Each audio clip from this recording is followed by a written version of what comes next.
morning. Good morning and welcome to our new DIH Talk, episode number 6 on design thinking. Quite an interesting topic, and I promise you we have also quite interesting speakers this morning.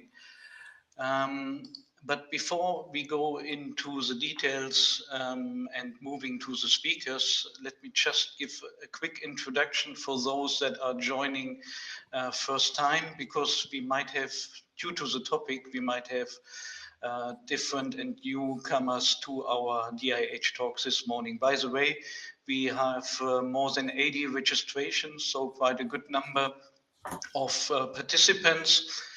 Which shows that this topic of design thinking is quite interesting, obviously, for most of you. I mean, just to be aware that this seminar is recorded, and you will find it later back in this community, but also on the Luxinnovation YouTube channel.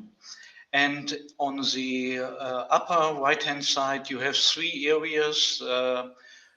There is a specific area for discussions or chat where you can basically give any kind of statement into the round of attendees.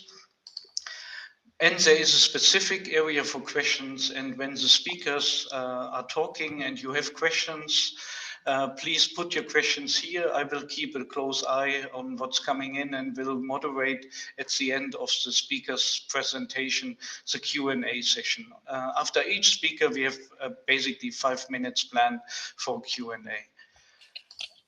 And there will be, at the end, there will be a little poll about this webinar, as we do it usually. Again, just for those that don't know the Digital Innovation Hub, we are basically focusing on digital innovation, Industry 4.0 topics for the manufacturing sector in Luxembourg. And we are trying to bring the different actors together, from those that are using technology or looking for solutions, and those that can actually contribute by research, by solutions, know-how and experience. So we do a lot on Inform and Inspire as our webinar that we have today. But actually our target is, of course, to get into project engagements with the various companies that are in manufacturing in order to help them to improve their setup. Why is the topic of today? And that's actually a bit of a reflection of the journey we took since 2 years as a DIH. Because in the first year when we really started, we had a quite strong technology focus. We thought we have to educate, to teach, to demystify some of the typical technologies that you find under Industry 4.0. But then being in contact with most of the companies where we have been in the last 2 years, we recognized actually that in most cases the technology is there, it's working, it's even proven to work. And it's more the human factor that plays actually a role in order to start a transformation process or innovation process in an organization to become a smart or a digital organization. And this is and was also the motivation for today, because the DIH has skills and training as one of the strong pillars of our mission. And that's actually the reason why we brought that topic into the DIH Talk program. Now, I'd like to introduce our first speaker, which is Koen Klosterman from the Digital Learning Hub. Actually, Koen is one of those that started and were right from the beginning with the DLH, which is also here in Belval. But if you look his CV, you can find him on LinkedIn. For example, you will see that he has more than 20 years experience in design, industrial design. And he is absolutely passionate about this topic of design thinking. Plus, he has also the background of coming from an organization with machine building, production experience. So a perfect fit, I would say, for today. Thanks, Koen, for joining us today. Really glad that We got you as the first speaker for today, and the floor is yours.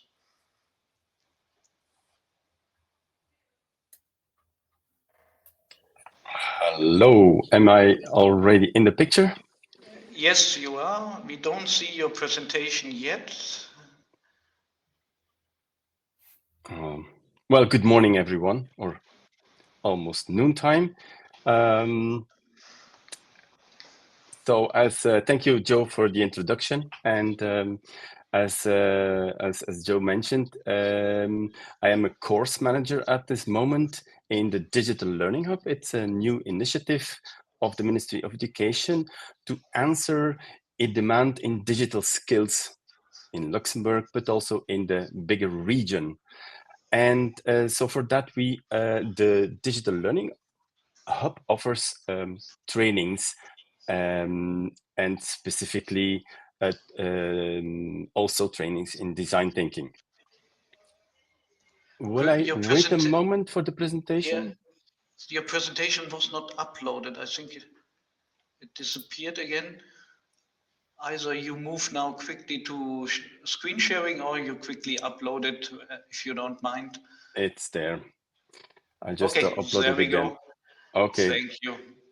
Great. So that's the mission of the Digital Learning Hub, where I work as a course manager. These are the courses we organize, also in design thinking. So we have coding and cybersecurity, but design thinking is also an important part in the whole digital skill stack, if you could say. So what is design thinking? Well, to start with the first word, design, which is a very multi-layered word, I would just like to take this simple separation or differentiation between art and design. Art is actually, in one definition, you could say it's a free creation, whereas design is a creation as a response to a need, mostly from somebody else, but it can also be your own need, and so you find a solution. And my passion came when I discovered David Kelly. He is a co-founder and of the design firm IDEO and a professor at Stanford University. And if you look up literature and on Google about design thinking, Stanford University will be one of the universities coming up or as references, because that's where David Kelly started some decades ago in the design department and setting this word design thinking. And the word thinking is then coming from, well, they have a design a business school at Stanford University, and business schools, they do business thinking. And so David Kelly said, well, we have a design department, so that's what we do, design thinking. From there, the word, although a lot of there is more doing than thinking. So design, in what area of design are we? We have design going all the way from very technical design engineering, you would say, all the way to where the human factor is very much involved. And that's the whole range where design is. Specifically, now I'm going to give an example of product design. Imagine a customer comes to a design firm and asks, oh, can I have a bottle? Well, the first question is, why do you need another bottle? We have already a lot of bottles on the market. And so the first question is, for who are you? What problem do you try to solve? And that's where design thinking is going to spend a lot of time to understand the context of the problem, of the need. And it's gonna be taken from a human-centered way. So we're gonna put the glasses on of the human, of the user. So we have a little video who explains in 2 minutes in really good words what design thinking is. What is design thinking? Design thinking is a problem-solving approach that aims to improve people's experiences. Instead of seeking to define an idea by its structural parts, it focuses on how an idea helps a person achieve a task and how it makes them think and feel. Design thinking originated in the late 1960s and early 1970s as a way to work differently by focusing deeply on the human experience when creating physical products. As a practice, it meant that in order to design the best chair possible, the people working on that chair must consider who would be using it, where, and how. Today, design thinking is applied to almost every modern field and industry. People have extracted the basic components of design thinking and used them to design complex products, such as MRI machines and software, and also services such as air travel, business consulting, and customer service. A variety of models exist today outlining these basic components. The Stanford D School, for example, one of the first organizations to formalize a comprehensive design thinking curriculum, uses this model. A flow from building empathy, defining a problem or opportunity, to ideating a solution to that problem, prototyping it, and testing. Most design thinking models follow such a flow. They include many of the same values, focus on real people and their real needs, interact with those people to understand what problems they face, think about how to solve those problems by coming up with many ideas, not just one or two. Be visual in your thinking and brainstorming, and experiment by quickly and cheaply testing unfinished ideas to understand how they might work. When you practice design thinking, you consider a person's true, unique experience, not just technology and requirements. In this way, you're not designing a vase. You're designing a better way to enjoy flowers in your home.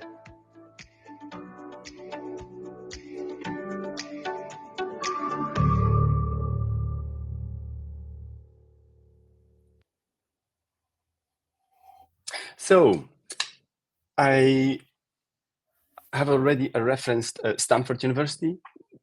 In the meantime, we have a lot of pioneers and institutes or organizations who set design thinking as a fundamental culture in their company.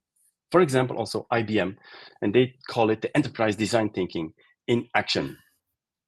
And basically, they also, as they say, it's a proven way to come to better solutions. They have some numbers on it. They claim the numbers that says they can go 2 times faster to market. They have a 300% return on investment and 75% increase team efficiency. So 3 different KPIs there from a study in 2018.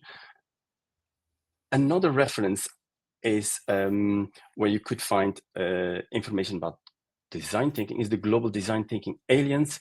I got also the reference there, Alliance, sorry, and they promote the excellence in design thinking through education and research. So we have some history there.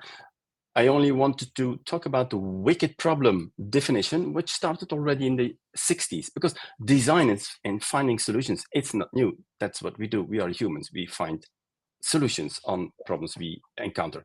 So what is a wicked problem? Well, in today's world, we have challenges like Industry 5.0, fast changes like ChatGPT. Who would have thought 6 months ago or 1 year ago? Multi-layered and cross-functional systems, digital consolidations, and people. I worked in the manufacturing business of packaging machines.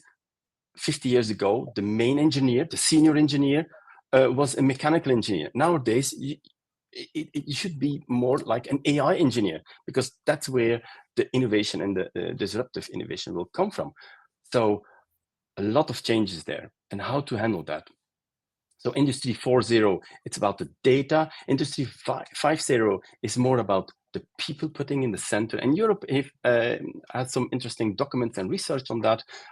Also here, as they see, it's innovation at the service of the transition to a sustainable, human-centered and resilient European industry, which is really a nice challenge and program. So human-centered process. Why?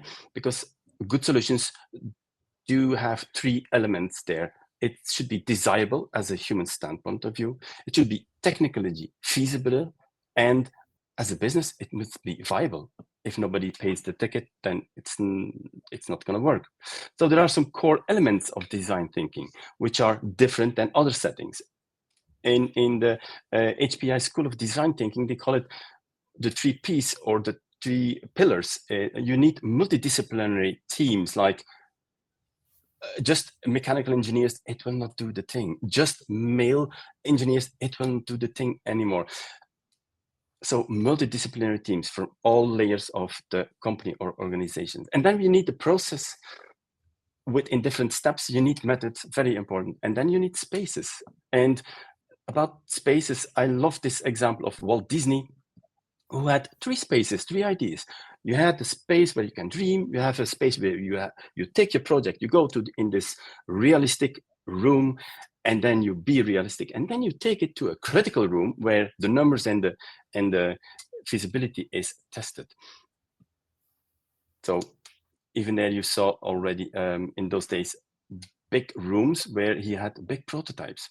So a space like this can look like this, a brainstorm room, but it's more than that. But it can also be a very technical room where a lot of people, like makerspaces, try to find together new solutions. It's also a process. I'm not going to spend too much time on this, but this is an important one because some people need inspiration and other people need methods. And those 2 people, that's why you need cross-functional teams to work on this. And so we have, if you Google it, you have a lot of processes, different variations. It comes always back to some elements, like first you observe where the problem and the needs is coming from. You define that. You take a lot of time for that. You try to be data-driven. And then you're going to start finding ideas and prototype it and test it. And I'll come back later why it's important. We have a double diamond, which is more used to explain what it means to be divergent thinking and then convergent thinking. Time is a bit limited now. So, and then the IBM used the loop version, which is nice to explain, well, it's an iterative process. You have to do it again and again because you're going to build up experiences.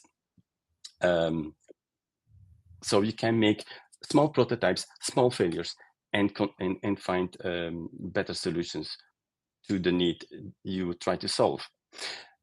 A watch out in this design thinking process is that it's an innovative process. It costs money, and the organization and the company needs to live by operations. So these are 2 different dynamics, and always watch out in what dynamic you are and which budget you are going to consume and time. Very important, people, teams, is if you go alone, we know that. We did the whole school curriculum. You go faster. If you do it together, you can get further, but it's a very challenging dynamic.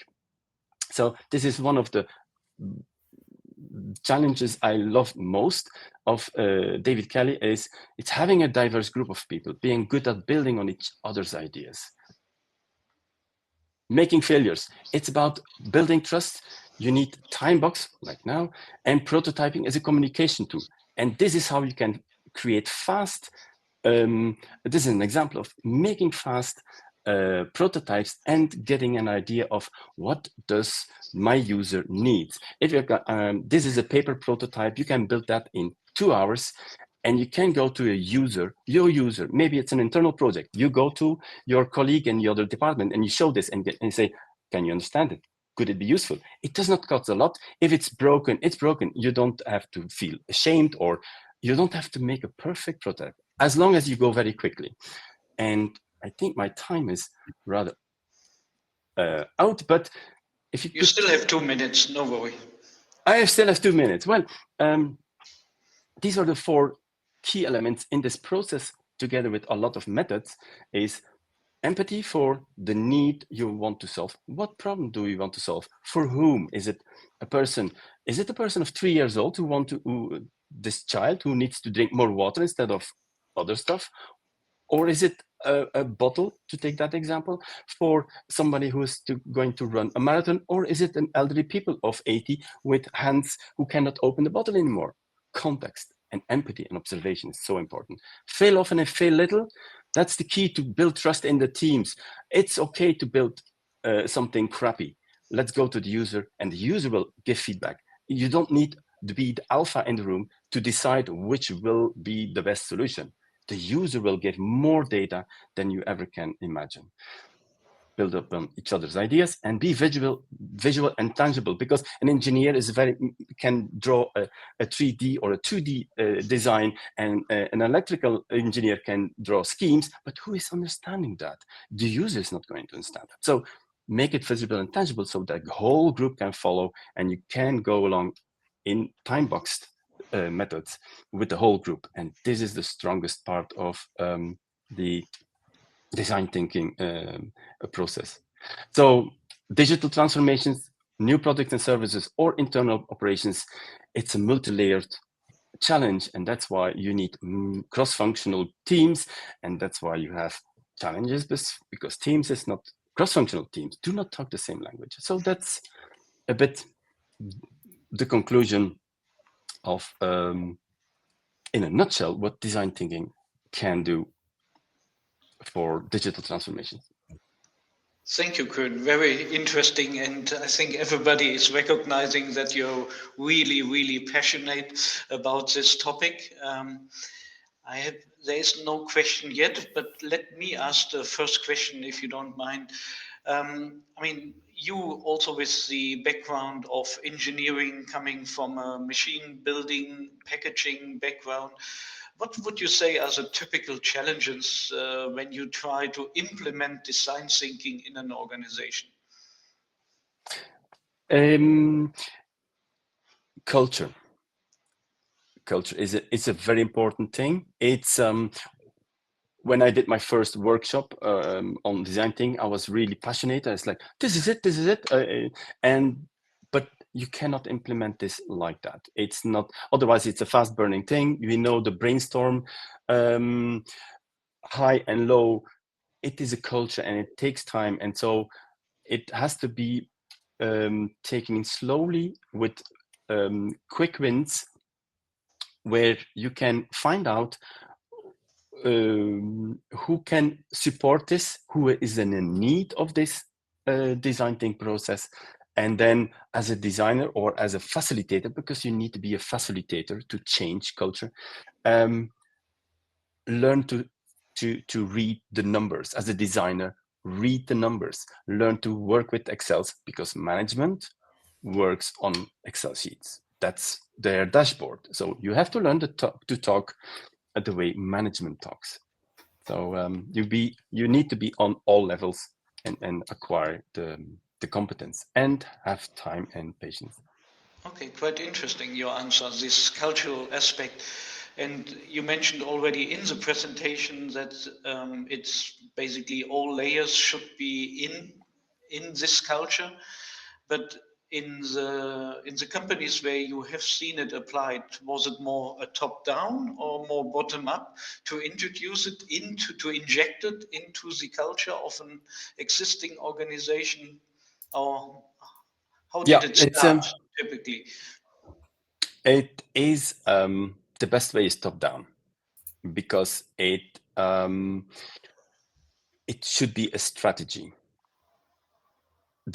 What they call in a UX design, user experience design, which is the digital design methodology. They call it UX maturity. And UX maturity is where the decision on what products and product changes you're going to implement should be user driven, but not like, oh, what do you like? No. It's very research data driven situation, but that should be your strategy of the company. That takes maturity, and so that's where it should be a top down. But you can facilitate this from bottom up, but all depends on the culture of the company and in what situation they are. Because innovation, if the company does not have innovative culture in general, budgets and time and strategy, then it's a difficult one. Thanks, Kun. Still no question from the audience, and I would give a last one. I think we must be in the same age. So if I'm simply saying we both went through the ISO 9000, we went through Six Sigma, we went through Lean. Where would you say is the largest difference if the more classical method compared to a design thinking? Well, lean is a very interesting element coming from the Toyota production system, and is already very iterative process, but it's about being effective. And so, because it's a production element dynamic, so you want to be efficient in what you create. Whereas if you want to first take time on the problem space, what is the need, where is my user, you're going to create a lot of overhead to find and pick out the right element that your organization values, and then create a proposition with. Well, you need that's another it's not about waste and reducing resources there. So that's where there is a lot of overlap. I heard yesterday someone is saying agile processes can be also design thinking processes. Design thinking processes are by definition agile. So that's where you can see we have a lot of overlap, but it's still a different dynamic. Interesting answer. Thank you very much for that, Koen. I really appreciate it. And I mean, in case you still like to ask questions, please do so in the question area. Koen will also be able to reply in writing, but in the context of the agenda, let's move to our next speaker, which is Dean Kaufmann. Most people know him already, or know him more from the aspect of additive manufacturing, because he founded in 2017 3D Printing LU, and or also known under AMSOL. And also Dean had been a long time already in the design area. And Dean, I'm glad to have you again today on a very different topic today in our webinar, and the floor is yours. Thank you. Yeah, good morning. So thank you, Joe, for the short introduction, and I am welcoming everyone to my presentation. So I am, as mentioned already, Dean Kaufmann. I studied industrial design in Basel, Switzerland, and I'm CEO of AMSOL SRL for the last 6 years.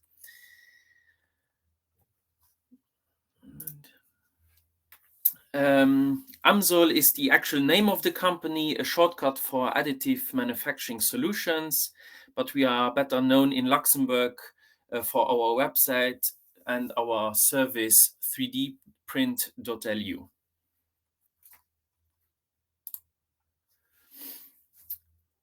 About us, AMSOL was founded in 2017. Our offices and our workshop are located in the Pole Word incubator. We are specialized in additive manufacturing and engineering for additive manufacturing, 3D scanning, and product development.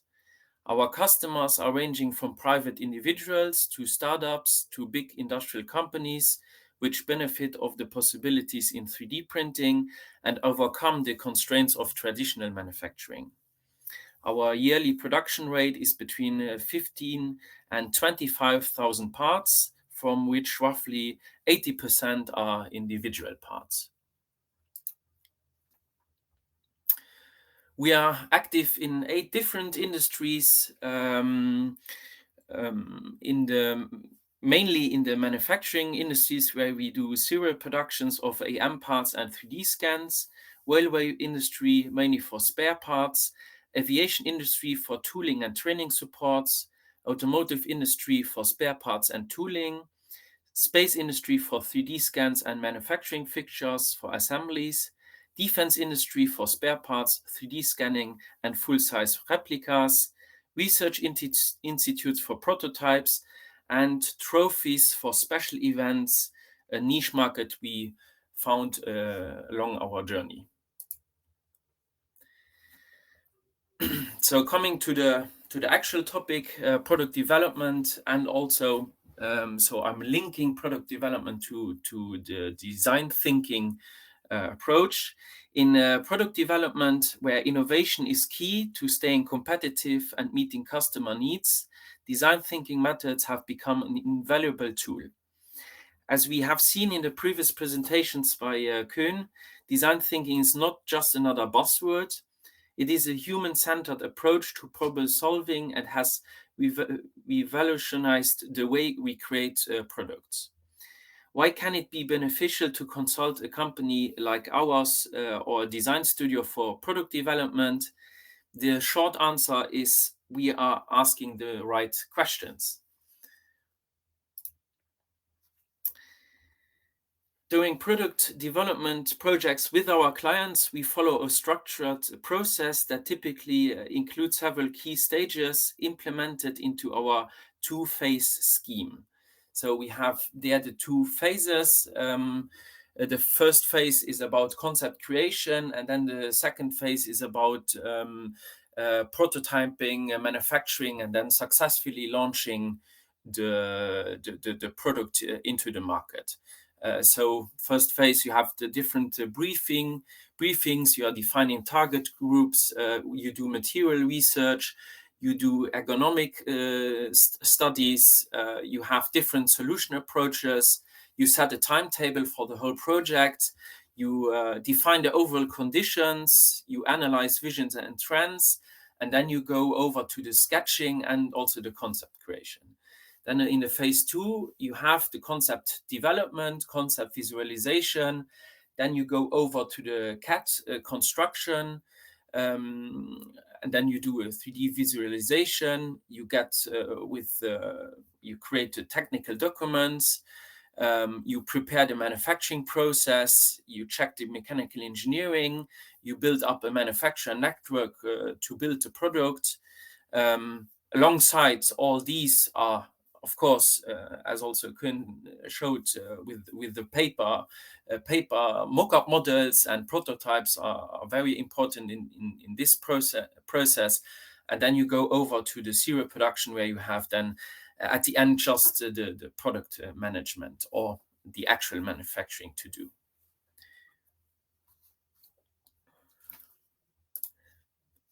As a side note, a few of the following slides which I am using in my presentations are from the book Design Basics, written by Gerhard Häufler. They represent a visual guide for successful product development and product design. But what is good design? So there I'm referring to Dieter Rams, a renowned German industrial designer, defined a few key rules. The 10 principles of good design. So here are the 10 principles: innovative, useful, aesthetic, understandable, unobtrusive, honest, long-lasting, throughout the last detail, sustainable, and as little design as possible. Positioning a product is the first step. A common mistake done by companies is to ignore the surroundings because they are focusing only on their products. What are these surroundings? User relation: the product should serve a clear and functional purpose, making it easy to understand and use. Aesthetic design is essential as it helps to create an emotional connection between the user and the product, making it more enjoyable and enduring. Environmental relation to space: respecting the environment where the product will be used, blending into the background. To give you an example, there's a significant difference if you design, let's say, a tape dispenser for a corporate office, a packaging station within a company, or a primary school. Not only the user requirements are changing, but also the environment. Then to other objects, respecting other objects in the environment. To give you an example, the same tape dispenser on the desk of a corporate office does have to blend into arrangement of other objects on that same desk. Oil or gloves can be identified as an object. Imagine the operator in an industrial environment does have oily hands or is wearing gloves when he wants to use the tape dispenser.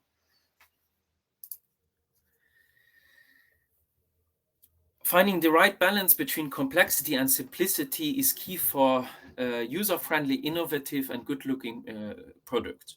Our advice: don't just add features to the product. Most products are not meant to become the next Swiss Army knife. Rather focus on simple functions, clear design characteristic where form follows function. This is a common mistake made by technology passionate people. They think they add value to the product by adding features, where in reality, they are adding complexity to the usability and confusion in the aesthetical appearance of the product.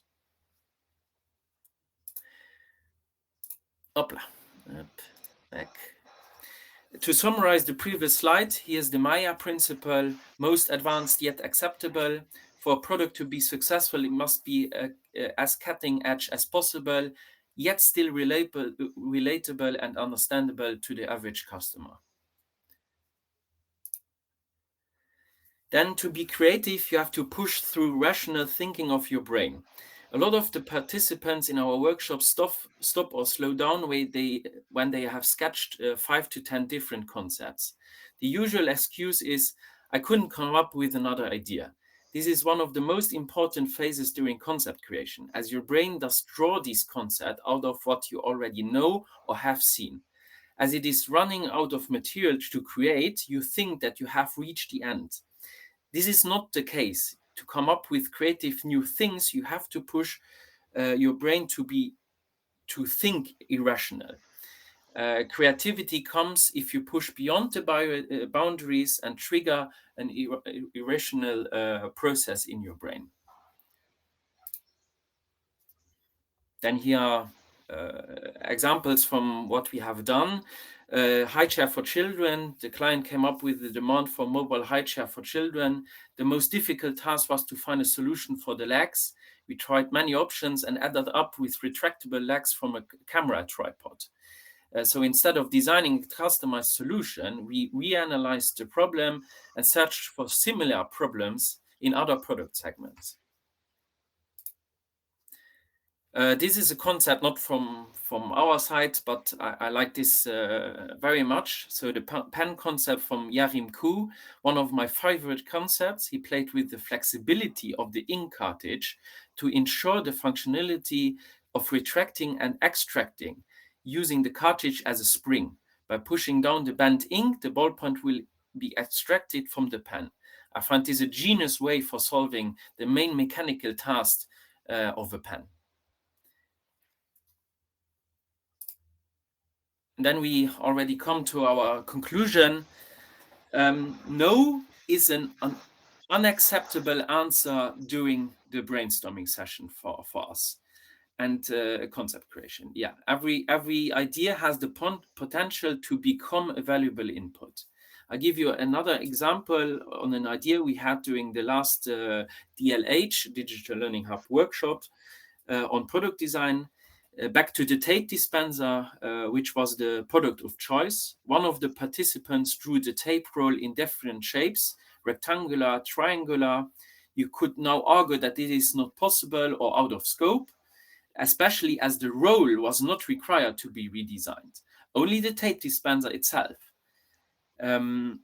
Later on, we actually identified the potential for innovation by having an indication on the length of the tape you are going to cut.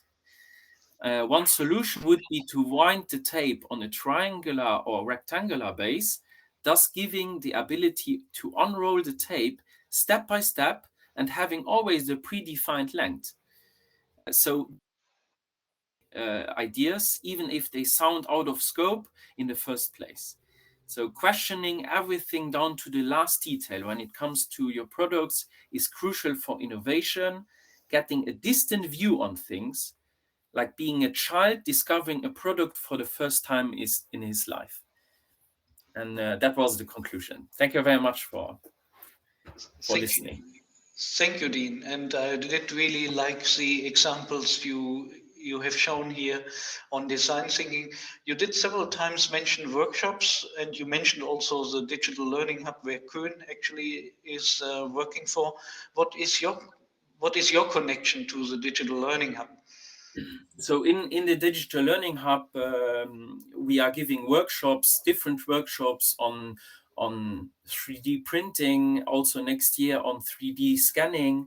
And we have also a special workshop dedicated to product design, where we use these design thinking methods within the workshop. Okay, and we got one interesting question from Kai. He's actually asking, does AI play a role in the design thinking process? I think it's a bit of a challenging question, but Yes, it is a challenging question. So we actually don't use AI to come up with designs. I mean, you could. So you have always to ask the customer, and you have always to go on the place where the product will be used. As I said, the environment, other objects within the space play a key role. And I think even if you would use AI, you have to search all these key elements for yourself by asking people, because in the end, you are not designing products for AI. You are designing products for your clients, for your customers, for the end user. So, and then you have to first go to them, collect all these, and then you could actually feed the AI and let the AI come up with a result. But I think it is then more as a collaboration, as a manufacturer product, as a service bureau with AI. Yes. thank you, Dean. There are no further questions from the audience, and we are a bit running out of time. Therefore, if you don't mind, we move to the next speaker, which is actually François Stüger from Traction. And François, we are in the, or Traction in general, and the Digital Learning Hub, we are working together since a longer time. And François is a bit under this topic of today, the Jack in all trades, because he has more than 20 years starting in design, engineering, management, and today consulting in various areas. So I'm really glad, François, that we have you in this DIH talk today, and I'm curious to listen to your experience using design thinking with your clients. Thank you.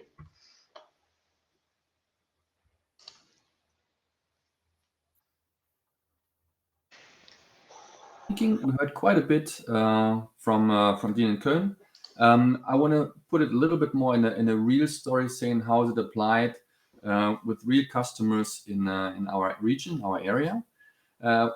What we have seen quite a bit, I started to summarize a little bit the different workflows, the different process steps that were mentioned before, where you always can see somehow you see different elements like an understanding, like a starting point, and you do something.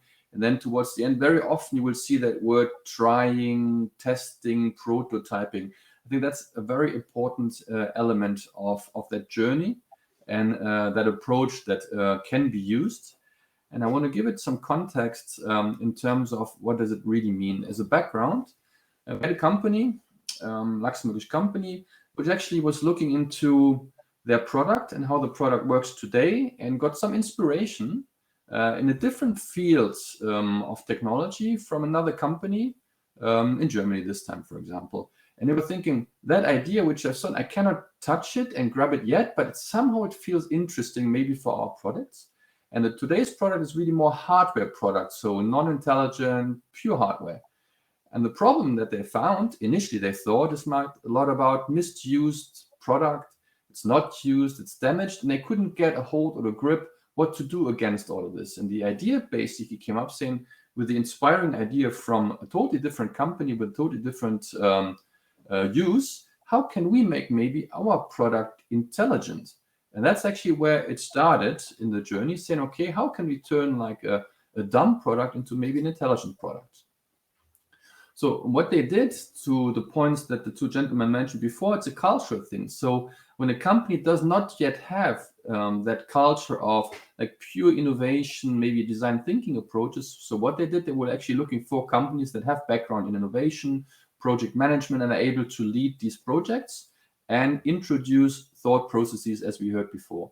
So nice thing though is in Luxembourgish environment, they actually were granted, as it was more of a fundamental type of innovation and research, some subsidies. And what we did, actually, we're creating cross-functional teams. And that cross-functional team is something that's really, really near and dear to my heart, because you will see later, and as mentioned before, there's great benefits. So actually, an organization was created between two companies, one Germany, one Luxembourg, an independent company actually leading the projects. More details in reality to what you have seen before with cross-functional teams. So what it meant for us, for example, it's using different skills. So from the mentioned typical mechanical engineer in the past, there was measuring technology, electrical engineering involved, there's software engineering, quality engineers, service technicians, technical sales people, and there could actually be some more that actually involved in the project. Why we actually did that, and it's typically a good thing. You need many different viewpoints, experiences in life, experiences in the product, and different experiences as a customer or with the customer.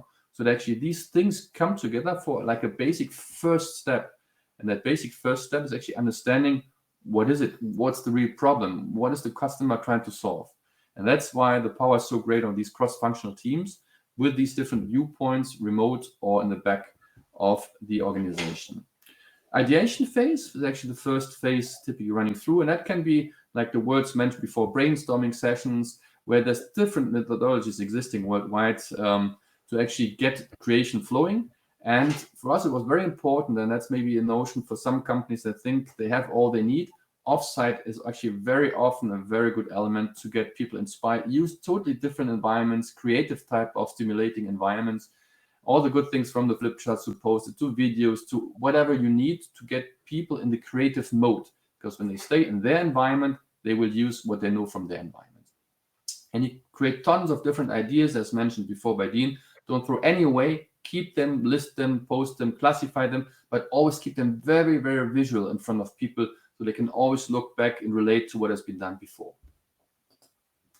When it then comes into, and that's the word prototyping that we used before, is actually, you know, that playground, like some people call skunk works, where actually to play around with things. You have an existing product, you mount it, you try with it, you try new things, you know, and there's nothing bad about failure.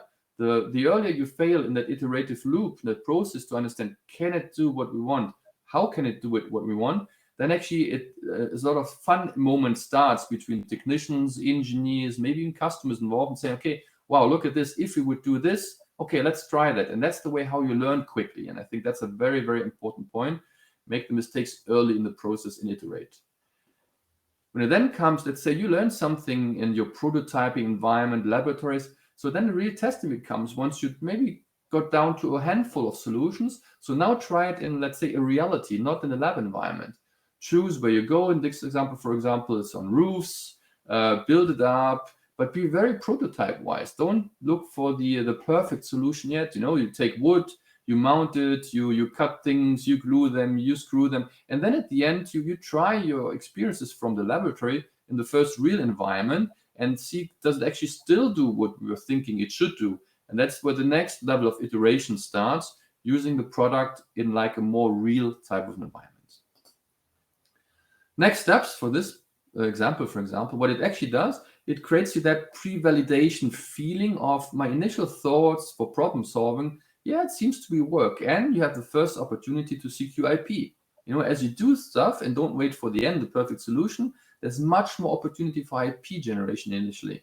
And once you have things done in that, let's say, a testing environment, you can do real work and real projects, keep the same team, maybe add more people to it. But that's actually the experience and that fun moment where actually people and companies today look for, that is not a dull job, but they're involved in something new, creative, and work as a team and have really nice time doing that in their work.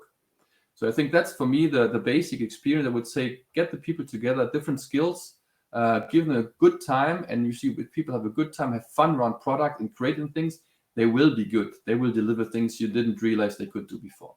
So that would be my closing words. To be remember going forward when you do these things.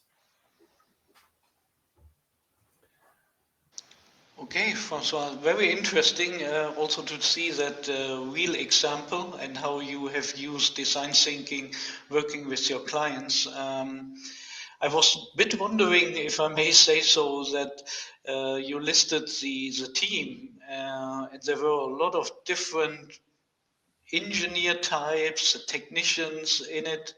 Why was that the case? So I actually did list them, and like I said, there could have been maybe 1 or 2 or 3 more. The experience shows over the decades, going back to Köln's example, you know, the mechanical chief engineer was creating the solution, but today the world is much more complex. and the customers have totally different wills and experience levels they want to reach. And interpreting what a customer wants is a thing, but it's not perfect. So the more experience levels towards the problem and the customer you get, like an interaction of the company, of a customer with the product, how is he actually working with service around this product? You know, how is he working with first installation of his product? There's many, many different experience points of a customer with your product. So you would actually make a mistake not getting all the people involved that can contribute and are part of that customer experience, including the customer. Because sometimes the customer actually doesn't see all the elements, but you wonder in your organization, you will have people that noticed and have experienced different elements. Okay, interesting. I mean, taking again the question from Kai, would you see at that stage that AI would be used in that context? I would say today, from the AI standpoint, understanding the customer needs, I would say in that portion, not yet. If it comes in our case, for example, for the definition of the functioning execution of the product, there I could see AI, but not in the initial definition and understanding. You know, there's a lot of feeling around experience, feeling, haptics, and interaction with humans. I think there I won't see AI yet, but in the creation of the final product, yes.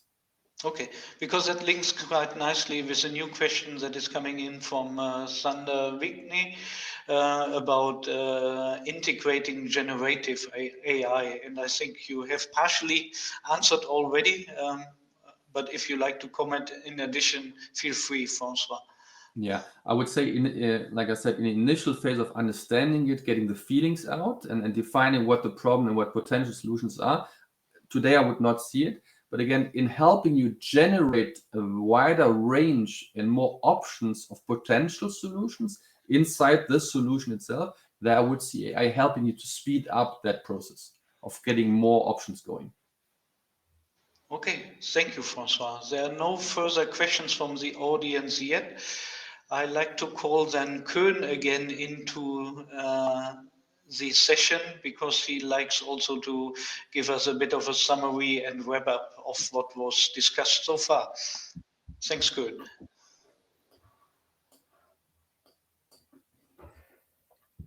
We cannot hear you yet.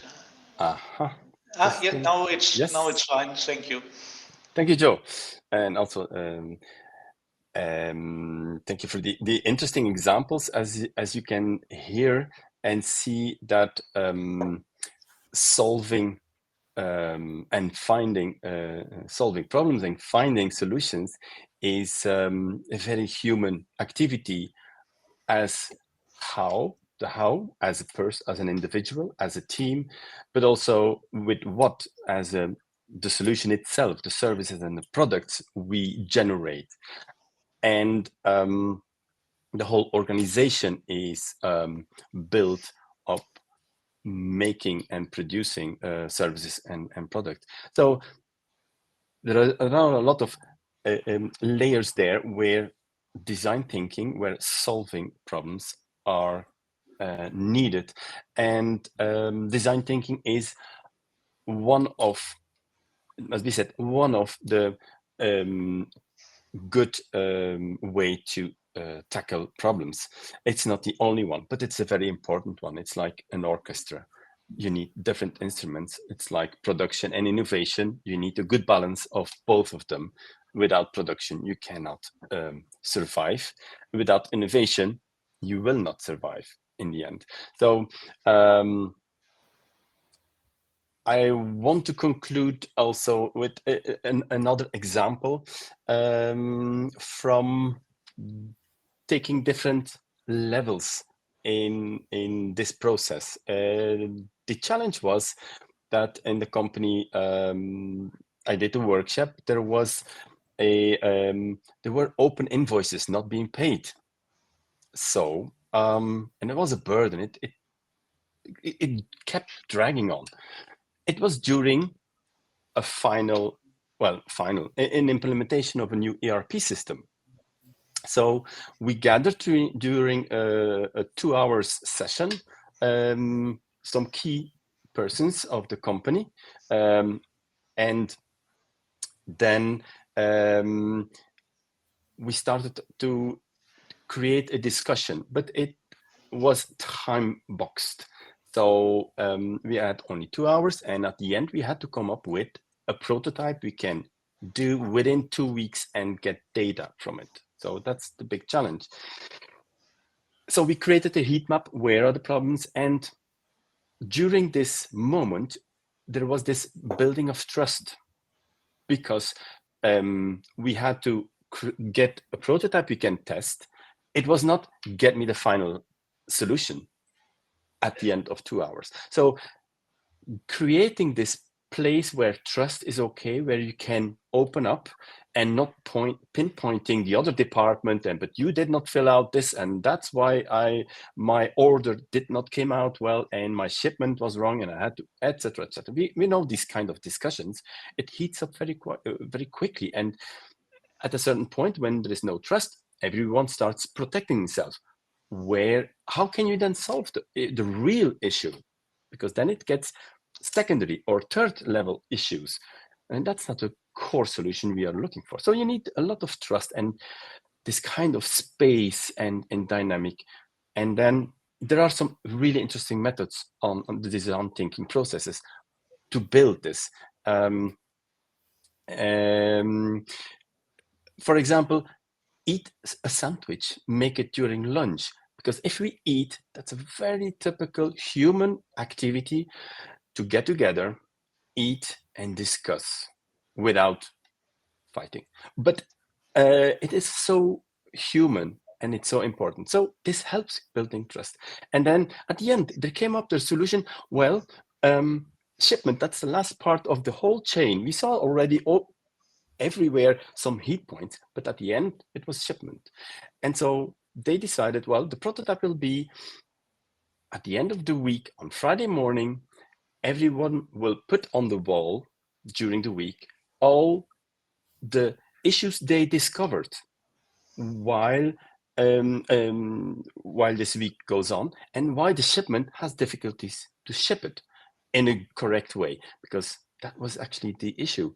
If it's not shipped in the correct way with the right documents, the invoice is not generated or not well generated. So the customer says, I didn't get what I have to pay, so I cannot pay, sorry. And it's like, oh, damn, it's an administrative, it's ERP system. And so it's a very digital transformation issue, very, very in the sense. And it's not in the first place a technical issue. It's a human understanding of a very complex problem. So by putting this very visual on a board, because they could have talked to this through this via mail, but yeah, then we lose connection again. So every Friday morning at 9 o'clock, they went in the hall where shipment goes on, and they discussed together, okay, we see here some issues. What can we tackle? How can we prototype a next thing to tackle, for example, this, because it came 3 times this week. Why is that? And so it was a teamwork cross-disciplinarily, and it was built on this type of method. And so for me, this is a success, because then the digital transformation, which is a very challenging, because it goes so fast, and the technical team has not enough resources to do all the user requirements and set up. So this is a way to address this and build in change management and being open to other departments, etc. So maybe to answer also on the question of the role of AI, I see it, AI is a member of this cross-functional team, and he will get time, or she, or it, but not more, in a time-boxed way. And AI will be able to, and hopefully will be asked to generate solutions. And we know how to use in the meantime. You have to prompt it. It's like, and this is also machine learning. You can also build machine learning into a machine to optimize settings if you prompt it well. So this is where I see a really great potential. And it's already used in the creative, in the designing of websites, on products. It will generate a lot of good ideas. But it's like the second cook in the kitchen. It's the main cook who will then taste, oh, that's good, yeah, no, a bit more salt. And as a team, then we will finalize the product and service. So with that. Thank you, Kurt. That was a nice summary, I would say, for the session of today. And thank you all three. I found it quite interesting. Also considering that we have a lot of talk about OT, IT convergence, and it always sounds so technical. And actually, problem solving is a human thing, and I think that becomes also clear that design thinking is a good method to build bridges between the different functions and layers of an organization. So thanks again for sharing the fundamentals, your experience using it was very interesting and compelling today. Thank you very much. Thank you. Thank you. Thank you very much. Just a few words at the end for ourselves. I have to activate the poll. If you go to the interactivity, we would certainly appreciate to receive your feedback. If you find today's session interesting, particularly knowing that we had above 80 registrations, so we really appreciate your feedback here. Then a little bit advertisement, let's say, on the DIH. Most of you know it. I hope so. We were touring again across Luxembourg. We had every day not only a full bus, we had excellent hosting companies, a lot of insights we could get from Ceracisit, Goodyear, and the Alippa Group, as well as when we went to the House of Cybersecurity. And then can only encourage companies, you, to join these kind of sessions, because it's always very inspirational, and this is typically very solution oriented, and you have the chance to talk to people that went already a good step in the digital transformation. One of the next things we are offering is a very special tour, and it's based on the feedback we got from our community. Actually, we are going with a coach bus to Nuremberg and will visit the SPS, the Smart Production Systems Fair in Nuremberg, which is the largest automation fair, meanwhile, in Europe. And next day, we were able to organize an invitation by Siemens at their digital factory, which is seen as one of the most advanced factories globally even. If you're interested, just get in contact with us. The seats will be very limited. Now, today we were talking about a lot of a soft factor, let's say, the human factor, which is directly related to skills and training, which is part of our scope of the DIH mission. Actually, here we work very close together with our consortium partner of the Competence Center of the University in Luxembourg. And one of the first things that team was able to do is to generate a training catalog that is now available on our webpage. And here it's actually a consolidation of all the training offers that we are aware of that are relevant for the manufacturing sector. It's about a catalog of already 60 sessions that were identified. Of course, it's only a summary of what was already existing, but you find it in one catalog at least, and it's a structured catalog, and the next version of it is already supposed to come out by January next year. But in parallel, what we are doing, we have built a working group, because we use that catalog now to identify the areas where training offers are basically missing. And we have built a working group, we call it getting an IT OT generalist, and what is the skill set that such a person should have to, for example, to bridge the two worlds between production and more back office IT systems. If you're interested to join us in that working group, again, just contact us. And the second offer that is now available is the Competence Center has built a digital skills maturity assessment over the course of the last months. and we are now looking for companies that are willing to apply it on their organization. The result will be surely that you get a better understanding on the digital skills of your staff, and it should also help you to identify holes in the skilling, and by that we will help them to design a training program specific for an organization in the manufacturing sector. Again, if you're interested, just get in contact. Last not least, the next two webinars are already on the horizon. November will be on HPC, or supercomputing, I should better say. And is it even relevant for a small or medium-sized enterprise? Will be quite interesting. And the last one will be on predictive maintenance using AI by the 15th of December. And that's actually it for today. So we thanks for joining.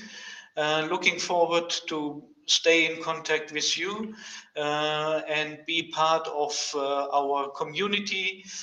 Be active because a lot of that is about sharing experience, bad or good, and also getting aware of new trends, technologies, and also the soft parts and soft skills of our mission.